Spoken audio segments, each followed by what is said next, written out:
What's up, Riftbounders? Today is going to be a different style of video. As always, I am continuing to practice some Riftbound, mainly to perform well in the Houston Regional coming up. One big way to improve at the game is to actually do some VOD reviews, especially of your own games.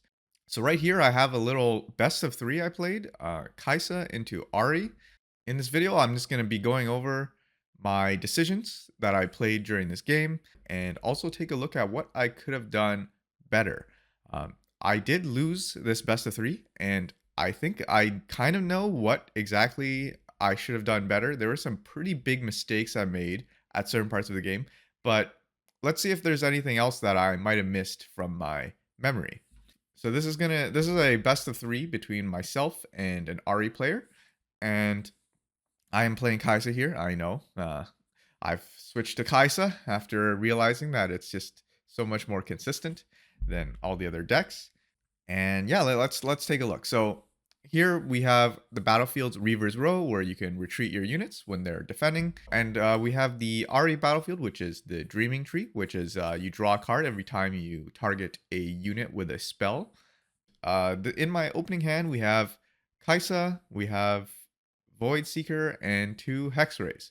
So I've been running a pretty experimental list. It's not super crazy. I mean, the only major change from this and all the other cookie cutter Kaisa decks is that I have 0 copies of Noxus Hopeful, and I instead replace them with extra copies of Kaisa, which I don't actually know if that's the play here, but we're testing it out. And also has 1 copy of Acathian Rain and Time Warp, just for a little bit of fun. We got to have some fun in our card games. So yeah, so it looks like my opening hand, I have 2 Hextech Ray, a Kaisa, a Void Seeker. I think in this case, you definitely want to keep the Hextech Rays, just because they're just so good early, prevent your opponent from getting those early points. And I mean, thinking back, I don't remember what I mulligan. I would probably mulligan the Kaisa and the Void Seeker. And let's take a look at what I actually do. I do exactly that. I get a Raven Bloom and a Stupefy. It looks like that's a pretty good start because right now I don't actually remember who's going first or second. I think I get to go second here because my opponent won the coin flip. So let's just zoom in ahead. Nope, I go first. I was completely mistaken. I go first. I play the Raven Bloom, classic turn 1 play. My opponent plays Clockwork Keeper and leaves 1 rune up. My Raven Bloom is ready on my second turn. Here, I have the choice of going Reaver's Row or the Dreaming Tree. And, I mean, in this case, you probably want your... So here's the deal. I can put the Student onto Reavers, which basically protects it from the Clockwork if it comes in with any sort of buff spells. But that means that on the next turn, I won't be able to send Kaisa to Reaver's Row. And Kaisa being on Reaver's Row is pretty important, I would say, just because you get to protect it from any attacks. Though, if I did have a retreat in hand, that would sending the Student to Reavers is actually fine, because if I send Kaisa to the Dreaming Tree, I can retreat it and also get a card draw. So I'm curious what I do here. I think I probably send it to the Dreaming Tree just so I can get the Kaisa on the Reaver's Row, because I don't know if I'll draw into a what is it called, a retreat. And I actually play a Raven Bloom instead of Kaisa here, because sure, I can play Kaisa in base, but then if that Clockwork Keeper comes in with any buff, I basically lose my Raven Bloom for free. So I end my turn, I pass it over to my opponent. Right now I have 2 ways of defending my Raven Bloom. I have Stupefy and I have Hextech Ray. So my opponent basically needs 2 cards to be able to take over that battlefield. So my opponent plays it smart, goes straight for Reavers. And but I do have that Hextech Ray in hand, so I cast the Ray. My opponent plays a Defy, which nullifies the Ray.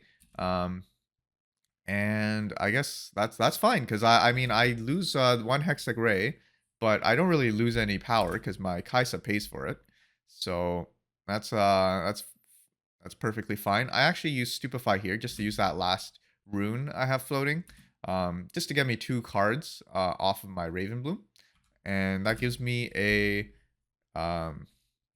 that gives me a retreat and a watcher, which are both really good here because now I have retreat for Kaisa. I could also retreat the Ravenbloom at some point, but I mean, next turn I'm probably just going to recall it back to base. So my turn here begins. What do I do here? I assume I Hextech Ray the Keeper because this is a pretty good spot to Hextech Ray it. But if my opponent has one up, so he could spend one to play on guard, I guess, which saves it. And I think that does happen here. So let's see. I play the Ray onto the Keeper, and I wait for a reaction. My opponent plays the on guard and goes to 4. And now I'm actually not sure if that's the right decision here because I think what I could have done is I could have sent the Ravenbloom up and tried to see if my opponent would want to play for the on guard to kill my Ravenbloom. Probably not. I think they would retreat it actually because I could have anything. I mean, it's good for me because I can go in if they play the on guard, I play the cleave and I win the trade.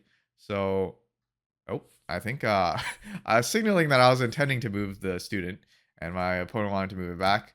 But yeah, I was gonna move the student anyway. So yeah, the student goes in. My opponent knows I probably have something in hand, so they retreat the clockwork.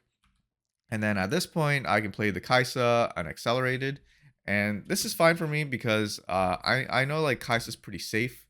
Um, Honestly, another option I could have done here is I could have played Kaisa accelerated into the clockwork because I still have. Actually, do I have enough for? No, I don't have enough for cleave, so that's actually not a good idea. I wouldn't want to send Kaisa accelerated there, um, unless I can ensure I can get the cleave off as well, which gives me an extra card draw. So right now I control both battlefields, and what happens here?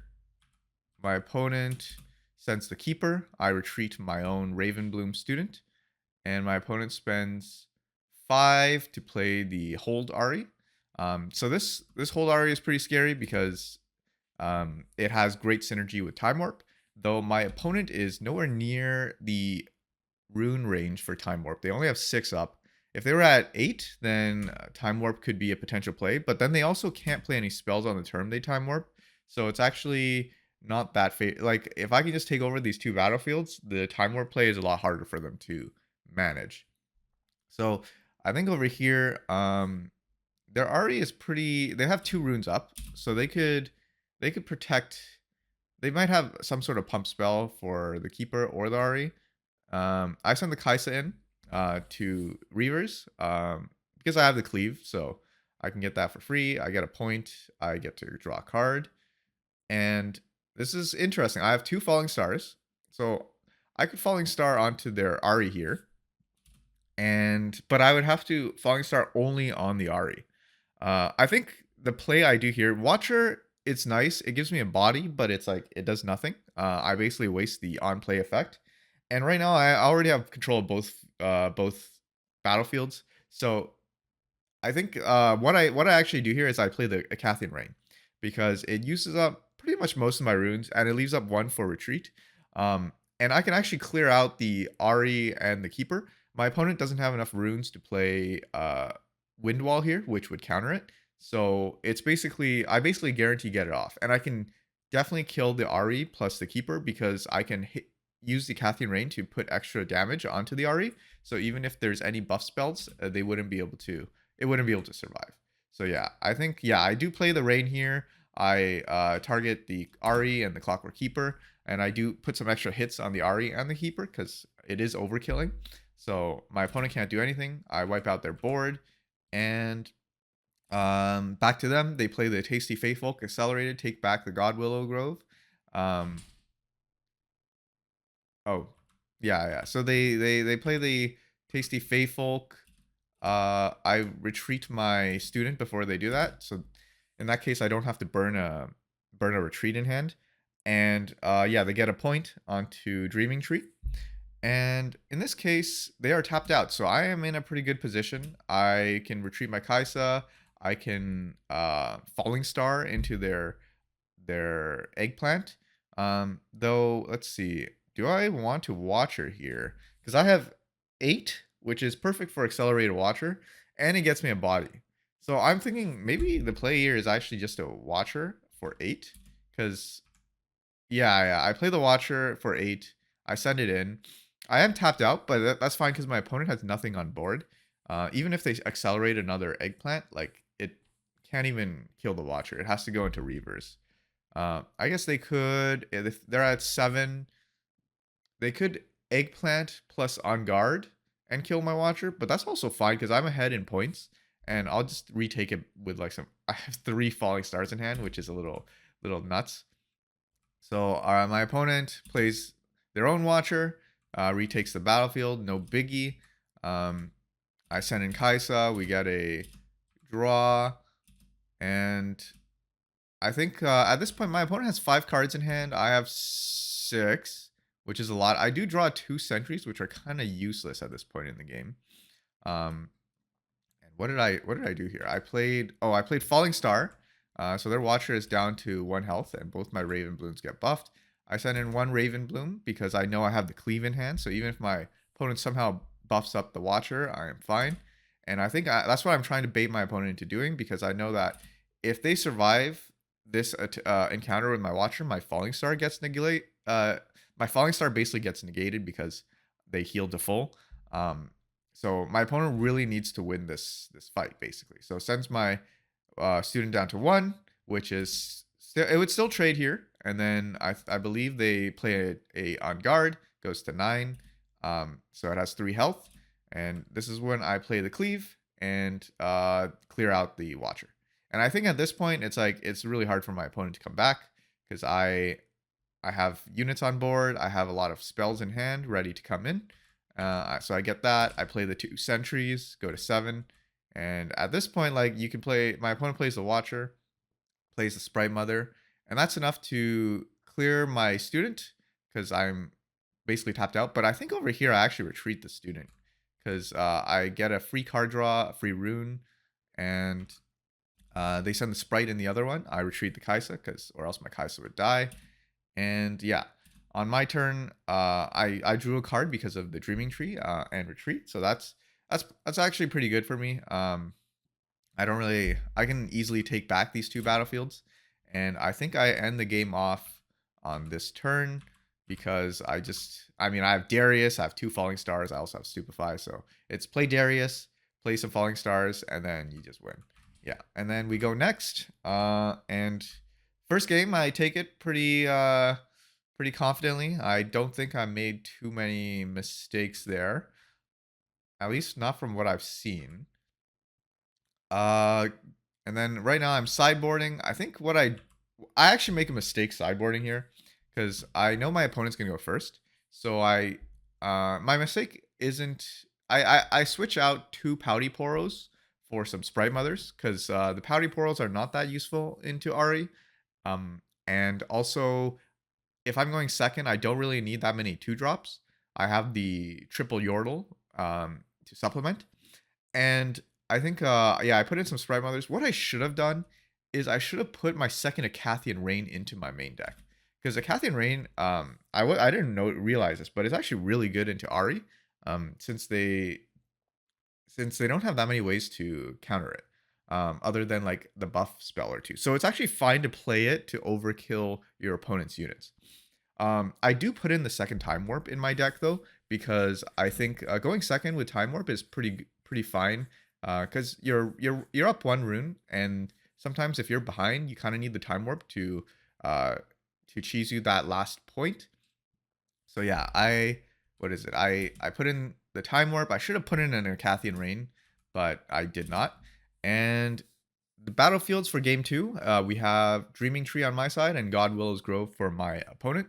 So we still have a good way to draw cards. And my opponent goes first. What did I get, actually? Let's take a look at the mulligan. So I got Falling Star, Kaisa, Darius, Falling Star. So going second, I start off with 3. I really need a 2 or a 3 drop here. The Falling Stars are really good. I would say Kaisa. I think I mulligan Kaisa and Darius here, because like I really need that 2 or 3 drop. So we get rid of those 2, and we get a Cleave and a Hextech Ray, which It's not a unit, but lucky for me, on turn one, I do draw a sentry, which is kind of bad. It's not that great. I draw the sentry, exhaust two. I still have one up for Hextech Ray, but the issue is my opponent has student, which can easily survive Hextech Ray through any sort of pump spell. Um, and I think that's what happens. They send it to Godwillow's Grove. I cast Hextech Ray because I mean, why not? You might as well. And then my opponent spends one and plays a they don't even play a pump spell. They just play a Hextech. They play a retreat. Which draws them. No, it doesn't draw them a card because it's Godwillows. So it just gives them an extra rune. It ramps them on, and they just replay the student. So yeah, I feel like the play here, because I have Falling Star, maybe it's not actually a Hextech Ray. Just let them take Godwillow's Grove, and then if they play another 2-drop, I can Falling Star both of them. So I'm thinking maybe that would have been slightly better. I'm actually not sure though.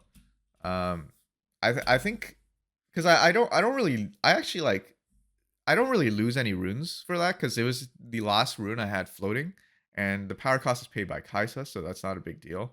But looking at my hand, I think yeah, using the Ray here, I don't have any units, and like I'm kind of reliant on top decking a unit.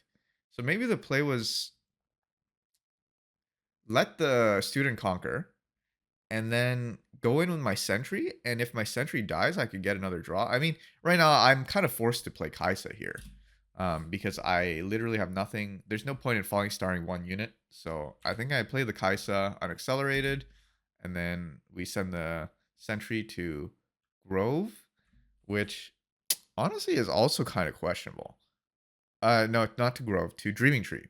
This is the reason I think this is questionable is because I don't do I really want my opponent to go to Dreaming Tree? Because I guess if I send my sentry to Godwillow's Grove, it forces my opponent to go there because they can probably get a free trade. And then that gives me my Kaisa a chance to go into Grove. And if I had Retreat, I draw an extra card. I think my rationale here was I was thinking I'd send the sentry in to God to what is it called?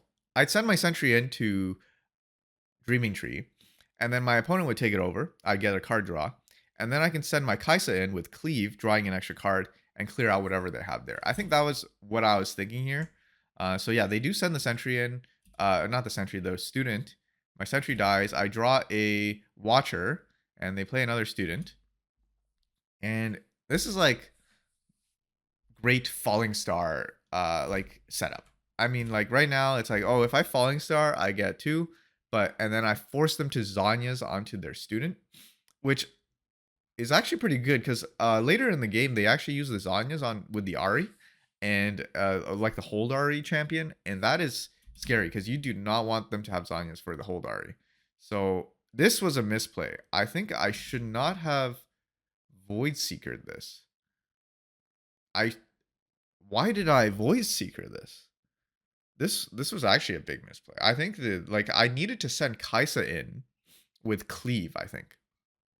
Either I send Kaisa in with Cleave and see if they have any spells in hand to buff up that student.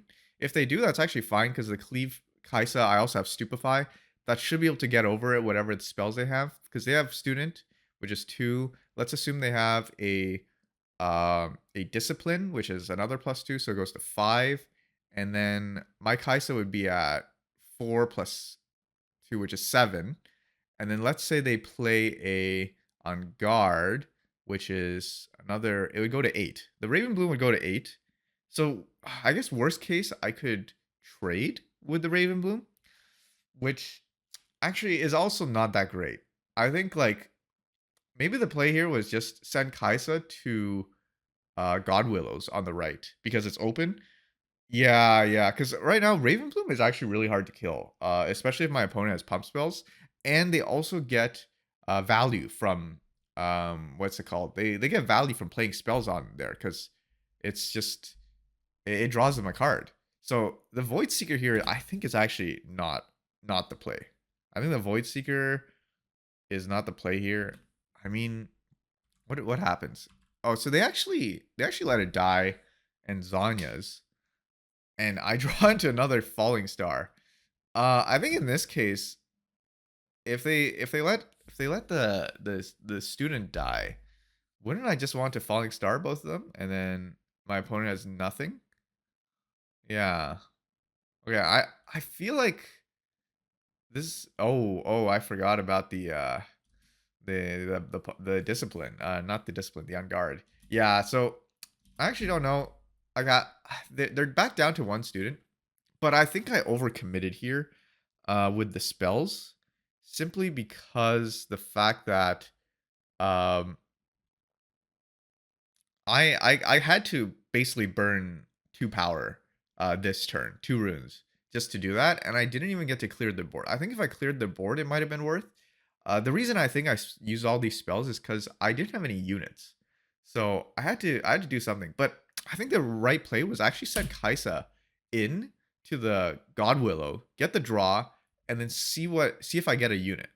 And then instead of, like, spending infinite runes to clear out the board, I should just like be able to play the unit and try to gain some bodies on board. So what do I do? I send Kaisa in there and I draw a Yordle. Yeah, yeah. If I just sent Kaisa in, I would have drawn a Yordle and I could have just built up my board, I think. Um, so I think getting rid of the Zanyas for my opponent might have been a misplay, just because they probably needed it for Ahri there. But I don't think it really mattered too much this game. I do stupefy my Kaisa to draw two, which I think is a little overkill because right now I have so many cards in hand, and but the issue is I'm behind in runes. I think like yeah, if having this many cards is fine as long as you can have the runes to back it up. So my opponent has the Raven Bloom. They send it into God Willow, and because I guess they don't have any way to buff it up, and they play the Zanyas, which is hard for me because now now they play the Holdari, and now it's like, okay, I could double Falling Star it, but if my opponent has any like a Defy or something, that kind of feels bad. Okay, so here's what I have. I have a Cathian Rain, double Falling Star. So what I could do here is, I think this is where I make another big misplay because my opponent has two up. I believe I know they have no buff or pump spells. So what I do is, I believe I actually just commit my Falling Stars to kill the Ahri. The other option I can do is I could Rain and kill their board, but the Rain would just trigger the Zanyas and they would still have the Ahri. And let's see, in terms of Time Warp, they can actually Time Warp next turn. Um, but the thing is, if I kill the Raven Bloom, at least, they can only go up to 3, 4, 5. 4, 5. They can go up to 5 points after the Time Warp, and I guess they could play some more units. Um, so let's see what I actually do here, and then we can take a look and see if that is a big mistake. It probably is. Um, so I send Kaisa back. I think that is a fine move. I Falling Star onto the Ahri twice, triggered the Zanyas, which is not great because the Zanyas is a lot cheaper than the Falling Star. And then I Falling Star again to kill the Ahri because I'm terrified of that thing for some reason. And now I am quite behind. I put myself behind 3 runes, which I guess it's like, yeah, yeah, I put myself behind 3 runes.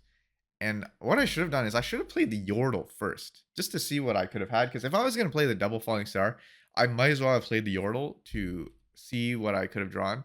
And I draw a Void Seeker, which is actually not bad. Because I could at least clear the Raven Bloom with the Void Seeker.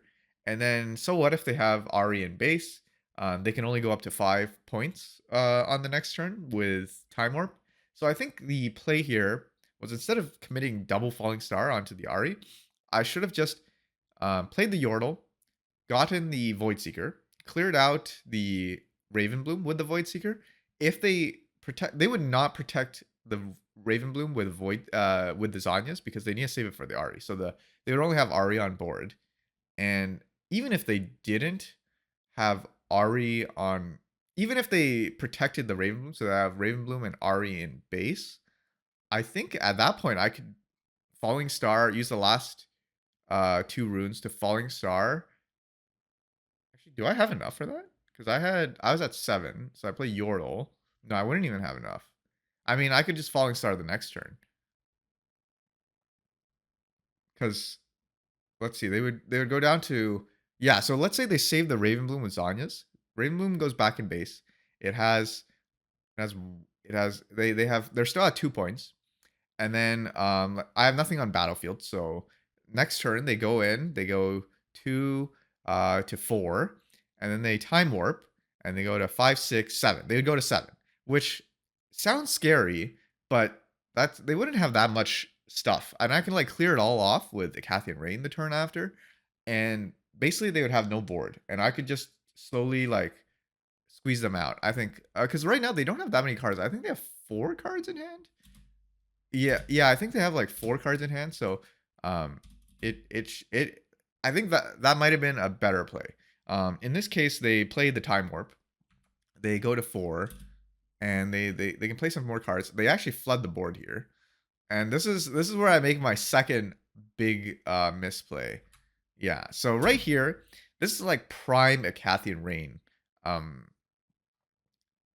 situation. Like another thing is if I save the falling star, if I save falling stars earlier, I could at least falling star 2 of them.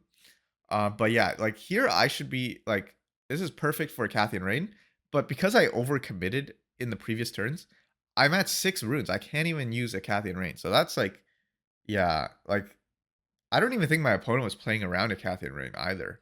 So I think that play from like 2 turns ago, or was it? Oh yeah, it was just last turn. That set me behind because if I had Cathy and Rain here, I'm actually in a really good spot, I think, because they have no board. I go to 4. I also get the Conquer with Kaisa for free. Um, and I guess like they could play like a Watcher next, but they could kill the Kaisa. And yeah, I don't know. I think because if I was able to play Rain here, I would be in a fine situation, I think. But yeah, so I go in, I get a Conquer with Kaisa, I go to 3, I get a Retreat, which is great if my Kaisa was on the other battlefield. Um, I have 6. I mean, at this point, it's like, maybe I just play Yordle plus Ravenbloom, and then keep the Retreat for my Kaisa in base. Oh, I actually decide um, to reinforce it. The reason I reinforce it here is because my opponent is at 8, and if I retreat, they could actually conquer both battlefields, pretty much. And if they conquer both battlefields and have another time warp, I believe Ahri should run 3 time warps. So they would just win the game if I don't put it here. But the thing is, if I do put it here, I get punished by Thousand Tailed Watcher, which will just clear my battlefield. And yeah, I think I pass it over. I'm just praying that they don't have Watcher, which they probably have. And what do they have? I think they do have. They get 1 point there. They get 1 point there, and they actually retreat it to draw a card. Okay. And what is the next play? They do. They send a Ravenbloom here, probably to trade, and they buff it up with an Unguard, so it goes to 6. So that kills my Kaisa and my Yordle.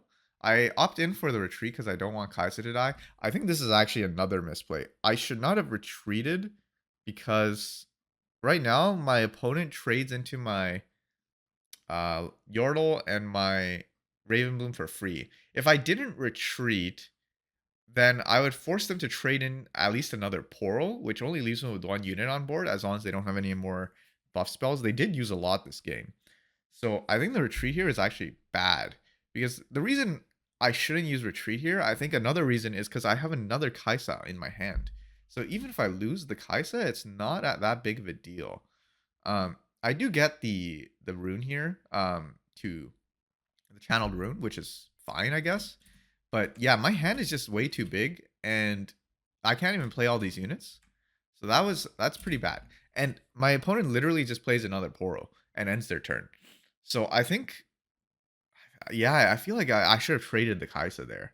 Okay, so now I'm at 8, 9. I'm at 9. And I have a few options here.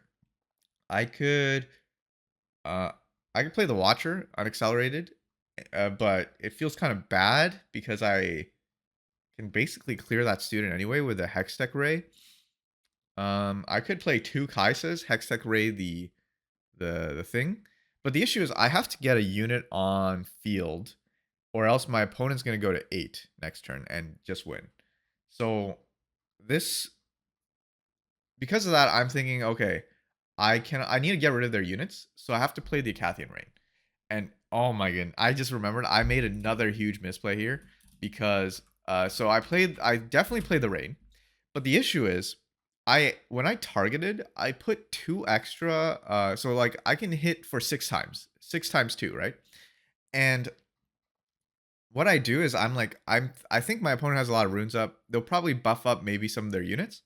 So I I do one on the Poro, one on the Raven Bloom, one on the Poro and the exhausted Poro, and two on each of the active Poros. Because I was thinking, okay, if my opponent buffs up like some units, um, to save them, at least like I could like, I mean they yeah, no, I play this completely wrong. I needed to put multiple hits of rain onto the student because I only put one hit of rain onto the student. Uh, my opponent can buff up like let's say the Poro where I only put one hit onto, and then they save 2 units from my rain. Like what I should have done is I should have put one on each Poro, and then 3 onto the student because this forces my opponent to be like, oh, if I want to save something, I have to save the Poros in the back. Um, I think my rationale was that okay, if I hit this, like I'm probably gonna kill the student anyway, so I don't need to put extra rain hits on the student. But that was a mistake because now my opponent just plays. I believe what happens is they play a what do they do? They play a discipline onto the Poro in the back, and then their student goes up to 3, and now I only get 2 Poros with my rain, and then I can't even like I could go into that student, but I would trade into it, which I actually think should I would just lose to Watcher. I think if I trade into the student, my opponent comes in with the Watcher or Sprite Mother, and I just lose next turn. So I'm forced to Hextech Ray into the thing, and I still lose to Watcher. And I think my opponent goes to 7, and then they actually play a Time Warp. So I guess I don't lose to Watcher, but here, let's say, assuming they would have a Time Warp, yeah, I would have to kill off all the units somehow. So maybe the play is instead of raining first, maybe I would. So my goal is to actually clear their field because any, if they have anything up, they could Time Warp for the win. So I think here is if I Hextech Ray the student, my opponent would, if they discipline it, right? If they discipline the student to save it, it goes to 2, it goes to 5. Then my Catherine Rain clears board. Yeah. Yeah, so I have to Hextech Ray the student. If my opponent lets it go through, then I can put 2 on each Poro. And then the Acathian Rain should I think that should be unless they have one more spell in their hand to buff up their unit, I should be able to clear the board with Hextech Ray plus Acathian Rain. But if they do have another spell, that does not work. So I think that should have been the play because I should have known that they're at 6, they could Time Warp for game. So I should have done the Ray first into Acathian Rain. And yeah, so they Time Warp for the win, and I don't think I get to see what their hand was here. Um, but yeah, no, that was another thing I should have done here. And then on to game 3. Game 3, what do I even do? I think I removed some of the Pouty Poros. I bring them back because now I want to go first. So I want to make sure I have a good turn 1 play. And I removed the second Time Warp out of my deck because usually I don't think I'm going to have a chance to leverage Time Warp as much. So starting hand, I have Yordle, Watcher, and Stupefy. All right. And the battlefields are Aspirant's Climb and Targon's Peak. Yeah, Targon's Peak. So, okay. I think this is already pretty poor, unfavored for me just because of the Aspirant's Climb. And Ahri is a much better late game than Kaisa. So the Aspirant's Climb is going to make things a lot harder. In terms of my starting hand, it's also not great. I think like you when you're going first as Kaisa, you definitely want Watcher because you're probably pushing in for the win. But right now, I don't have any good spells. Like Stupefy is not that useful right now, and Yordle is also not useful. So I think I mulligan away those two. I know I need the Watchers, and I only have like I think I have 3 Watchers, but maybe I could have gotten rid of 1 Watcher. Not sure. Yeah, I draw into Student plus Recall or Retreat. Just play the Student, pretty classic. My opponent also plays a Student for 2. And turn 2, I send Student to Targons, so I can get 2 runes up, which, I mean, it doesn't, it's good for, it's not like super useful here because it's not like I have any like spells. And then what my opponent sends their student to fight my student. And here I'm presented with an interesting decision. It's like, do I retreat my student and ramp? I do have the time warp in hand, so I'm like a little tempted to ramp here.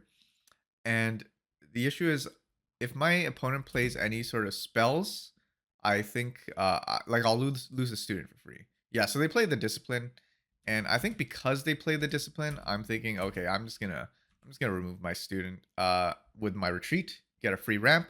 That way I can get a little bit closer to playing the time warp and the watchers. I think this is fine for now, mainly because I don't have any other units in hand. So I kind of needed something. And here is where I think I make the biggest misplay of game 3.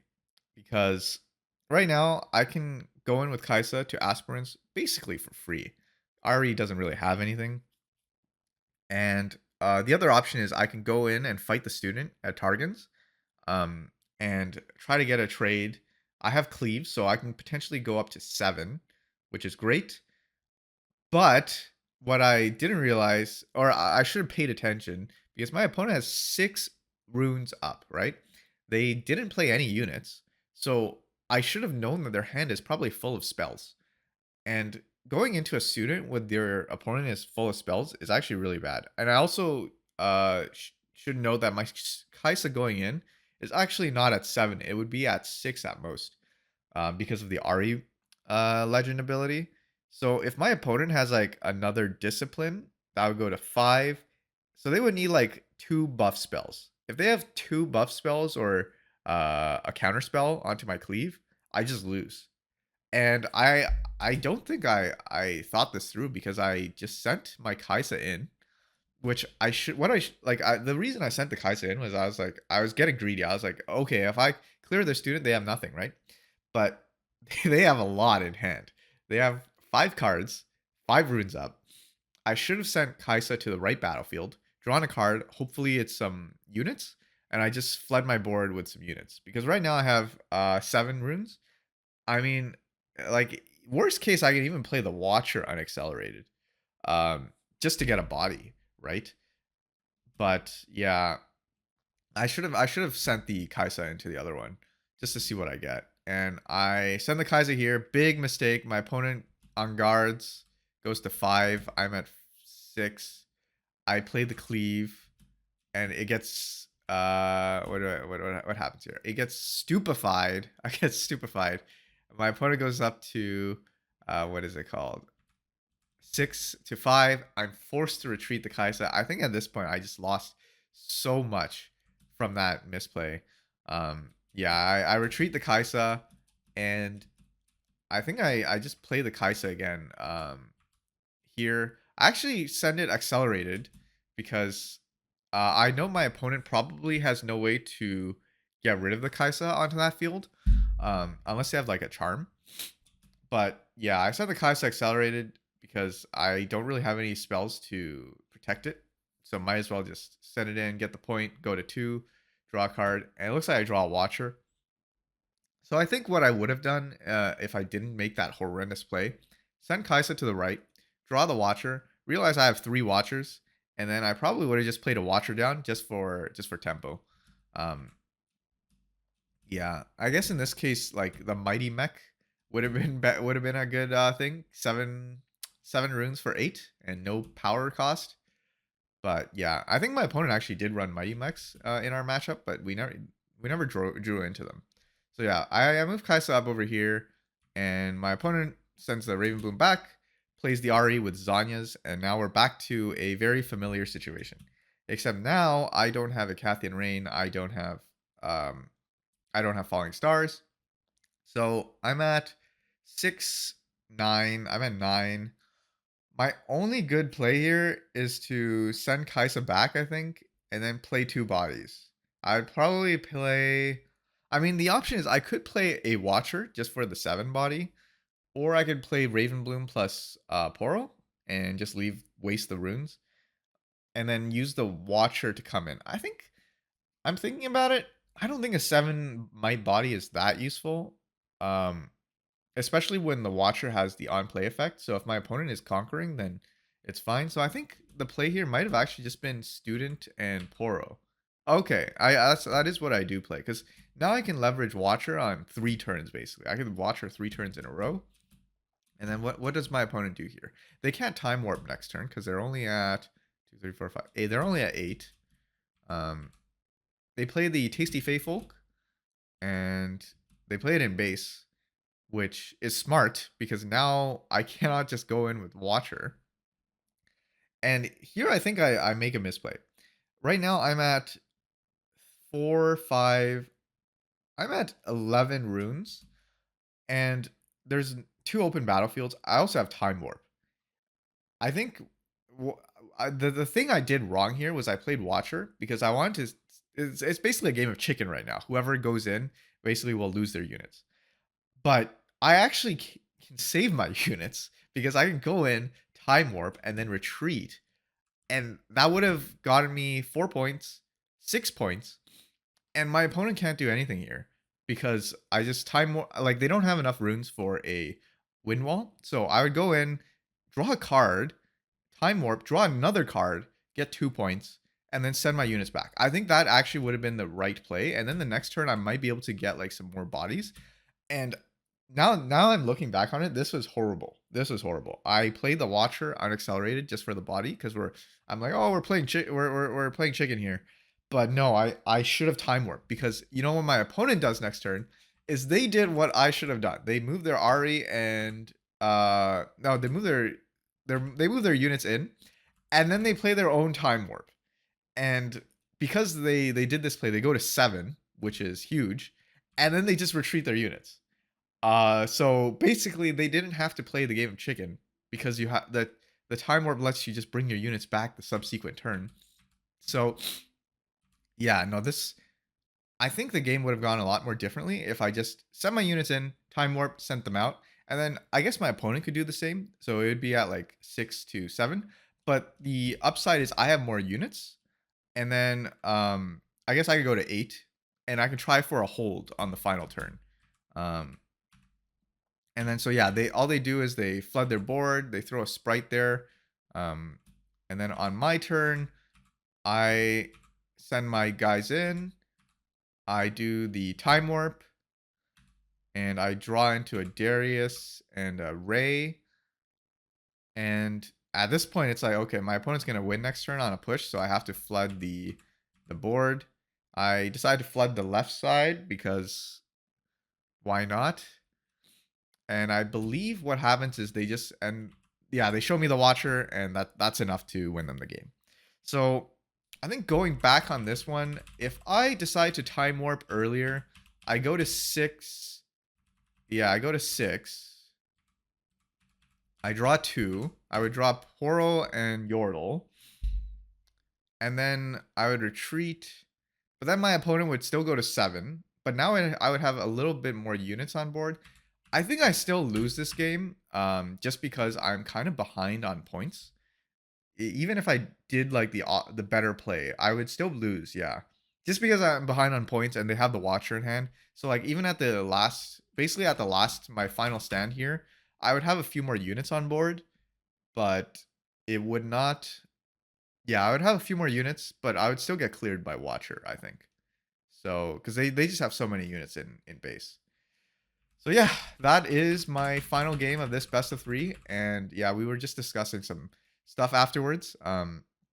But hopefully, basically the main takeaways in this Ahri versus Kaisa matchup is one thing. Game two, I overcommitted by using too many spells in one turn. There was that one time where I did the double falling star turn. That was terrible. Do not do that because it stopped me from playing the rain in a later turn, which when I really needed it. Another takeaway is casting rain is really good, and but you have to make sure you're putting the dots on the right units because if your opponent has any buff spells, especially if you only put 2 damage on a Raven Bloom, it's not going to die to rain, and you basically just lost a free unit kill basically. And I think in this game, my misplay was you could use Time Warp a little bit more effectively. And what was another misplay I did at the early game is if your opponent has infinite runes up, do not fight their unit, especially if they are Ahri. Just go into the other open battlefield, get the point, make them waste those runes, flood your board if you can, and then try to outvalue them from there. So yeah, I think that's gonna be it for this VOD review. Hope this was helpful to any of you practicing for Riftbound tournaments. I know Ahri versus Kaisa is probably going to be a pretty dominant sort of matchup, especially because more people are playing Ahri, and obviously Kaisa has been sort of top tier for a while. Yeah, hopefully there's some good takeaways here, and let me know in the comments if this was helpful, if I need to change up the format or in any way. And yeah, thanks for watching.